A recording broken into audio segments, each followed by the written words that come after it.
호날두가 월드컵 토너먼트 역사에서 생애 첫 골을 터뜨리는 장면, 여러분은 이미 보셨나요? 안녕하세요. 축구 열정입니다. 오늘은 월드컵 32강의 핵심 결과들과 함께 포르투갈 대 크로아티아의 역대급 혈전을 낱낱이 분석해드리겠습니다. 독일의 충격 탈락부터 호날두의 드라마까지 끝까지 보시면 이번 월드컵 토너먼트의 판도가 한눈에 정리될 겁니다. 32강 토너먼트 단 한 경기로 4년의 땀이 사라집니다. 그래서 더 잔인하고 그래서 더 짜릿하죠. 전반적으로 이번 32강은 큰 이변 없이 강팀이 강팀답게 올라가는 모양새였습니다. 조별리그 때는 이변이 꽤 있었지만 토너먼트에 오니까 확실히 이길 팀이 이기고 질 팀은 짐을 쌌습니다. 그런데 딱 하나 진짜 충격적인 이변이 있었습니다. 바로 독일 대 파라과이 경기였죠. 독일은 조별리그에서 에콰도르에게 예상밖의 1대2 패배를 당했음에도 불구하고 2승 1패로 조 1위를 차지했습니다. 반면 파라과이는 미국, 호주, 트리니다드 토바고와 같은 조에서 1승 1무 1패로 조 3위에 불과했습니다. 전 세계 어느 매체를 봐도 독일이 올라갈 거라고 했습니다. 그런데 뚜껑을 열어보니 독일이 기대 이하의 경기력으로 결국 승부차기 끝에 탈락하고 말았습니다. 여러분도 그 장면 보면서 눈을 의심하셨죠? 저도 마찬가지였습니다. 독일은 지난 두 번의 월드컵에서 연속 조별리그 탈락이라는 수모를 겪은 뒤 이번에 드디어 토너먼트에 복귀한 참이었습니다. 그런데 32강에서 또 짐을 쌌으니 독일 팬들의 분노가 폭발한 건 당연한 일이었죠. 나겔스만 감독의 경질 요구가 빗발쳤고 감독 본인은 인터뷰에서 도망치지 않겠다고 버텼습니다. 하지만 독일 축구협회는 처음엔 170억 원에 달하는 위약금 때문에 감독을 자르지 못하다가 여론의 압박에 결국 자진 사임을 권유했다고 합니다. 후임으로는 클럽 감독들이 거론되는데 클로프 같은 감독이 독일 대표팀을 맡는다면 2030년 월드컵 우승 후보가 되지 않겠습니까? 탈락한 팀들이 항상 그렇듯 독일도 내부 폭로가 쏟아졌습니다. 감독과 선수단의 불화, 심지어 선수단 내 파벌 문제까지 터져나왔고 결국 독일 정부가 독일 축구협회에 대해 압수수색까지 실시하면서 사태는 걷잡을 수 없이 커졌습니다. 그런데 제 생각엔 이게 오히려 한국에게 기회가 될 수 있습니다. 피파는 원래 정부가 축구에 간섭하는 걸 극도로 싫어하기로 유명하죠. 다만 독일처럼 축구 강국에는 쉽게 강경한 조치를 취하지 못하는 경향이 있었습니다. 하지만 독일이 먼저 총대를 맨 이상 우리도 대한축구협회 수사를 적극적으로 추진할 수 있는 명분이 생긴 셈입니다. 독일처럼 협회 내 문제를 낱낱이 파헤치고 잘못한 사람들은 반드시 책임을 져야 합니다. 그래야 한국 축구에도 다시 미래가 보이고 희망이 생깁니다. 아무튼 독일 탈락을 제외하면 나머지 32강 결과는 대부분 예상대로였습니다. 캐나다가 남아공을 1대0으로, 브라질이 일본을 2대1로, 노르웨이가 코트디부아르를 2대1로, 프랑스가 스웨덴을 3대0으로, 멕시코가 에콰도르를 2대0으로, 잉글랜드가 콩고를 2대1로, 벨기에가 세네갈을 3대2로, 미국이 보스니아를 2대0으로 잡았습니다. 이길 팀이 이겼다고 정리하면 됩니다. 그리고 32강 빅매치 중 하나였던 네덜란드 대 모로코는 승부차기 끝에 모로코가 승리를 가져갔습니다. 누군가는 이변이라고 볼 수 있겠지만 직전 2022 카타르 월드컵에서 네덜란드는 8강, 모로코는 무려 4강까지 갔던 팀입니다. 거의 박빙이라고 보는 게 맞았고 모로코가 다시 한번 토너먼트에서 강함을 증명하며 16강에 올랐습니다. 그런데 여기서 더 흥미로운 이야기가 나옵니다. 오늘은 스페인 대 오스트리아, 포르투갈 대 크로아티아, 스위스 대 알제리까지 3경기가 치러졌는데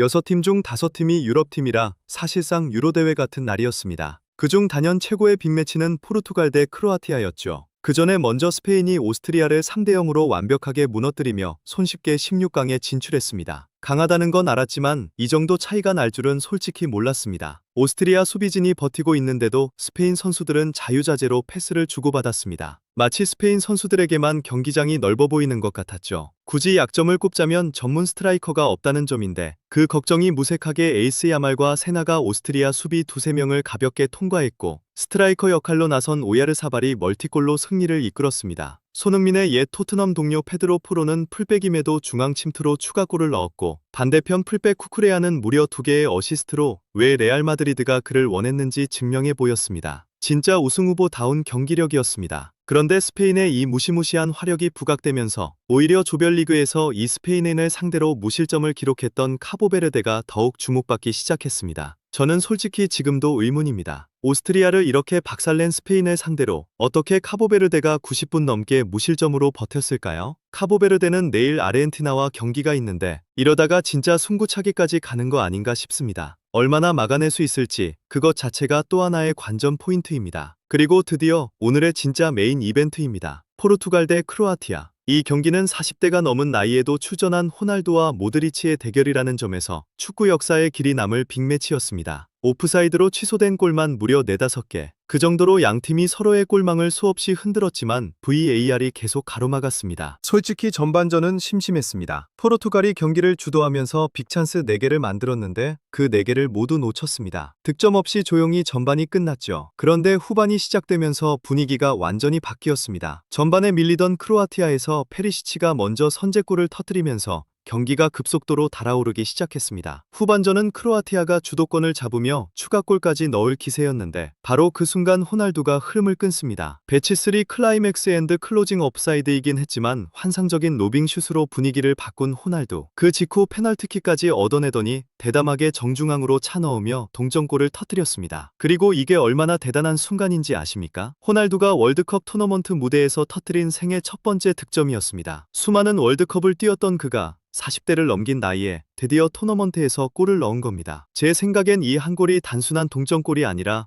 호날두라는 선수가 얼마나 집요하고 위대한지를 다시 한번 증명한 장면이었습니다. 동점골 이후 크로아티아는 더 미친 듯이 포르투갈을 몰아붙였습니다. 그런데 축구란 게 묘하죠. 흐름이 왔을 때 득점을 못하면 오히려 역으로 실점하는 경우가 많습니다. 눈사람처럼 작은 실수가 쌓이면 결국 눈사태가 됩니다. 크로아티아가 정확히 그 함정에 빠졌습니다. 한참을 몰아치면서도 골을 못 넣자 흐름이 서서히 포르투갈 쪽으로 넘어가기 시작했습니다. 그리고 후반 추가 시간, 하파엘 레앙의 크로스를 이강인의 파리 생제르맹 동료 하무스가 크로아티아 센터백 2명 사이에서 기막힌 헤더로 꽂아 넣었습니다. 추가 시간 10분 중 5분대에 터진 골이니 사실상 포르투갈의 승리로 봐야 했죠. 그런데 경기는 여기서 끝나지 않았습니다. 종료 직전 또 골이 터졌습니다. 크로아티아 팬들이 잠깐 살아났죠. 그러나 VAR 판독 결과 오프사이드. 그 허탈함이란 말로 다 할 수가 없습니다. 크로아티아 입장에서는 몇 번이나 살았다 죽었다를 반복한 정말 잔인한 경기였을 겁니다. VAR 판독이니 논란은 없습니다. 규칙대로 된 겁니다. 하지만 보는 사람 입장에서도 심장이 쫄깃했던 건 사실이죠. 여러분은 어떻게 보셨나요? 호날두의 이 동점골, 그리고 포르투갈의 극적인 16강 진출. 여러분 생각은 어떠신가요? 댓글로 꼭 남겨주세요. 지금 이 월드컵 정말 미칠 것 같이 재미있습니다. 그래서 더 아쉽습니다. 우리 한국 축구가 이 자리에 없다는 게, 이 흥분되는 토너먼트 무대를 남의 나라 이야기로만 봐야 한다는 게 진짜 장례식장 같은 기분이 드는 건 저만 그런 게 아닐 겁니다. 그렇기 때문에 더더욱 협회 문제를 제대로 해결하고 한국 축구를 다시 세워야 합니다. 다음 영상에서는 메시의 아르헨티나와 카보베르데의 충격 대결을 집중 분석해드릴 예정입니다. 과연 카보베르데의 기적이 계속될 수 있을지 기대해주세요. 이 분석이 도움이 되셨다면 구독과 좋아요, 그리고 알림 설정까지 꼭 부탁드립니다. 여러분의 응원이 축구 열정을 계속 달리게 합니다. 축구 열정이었습니다.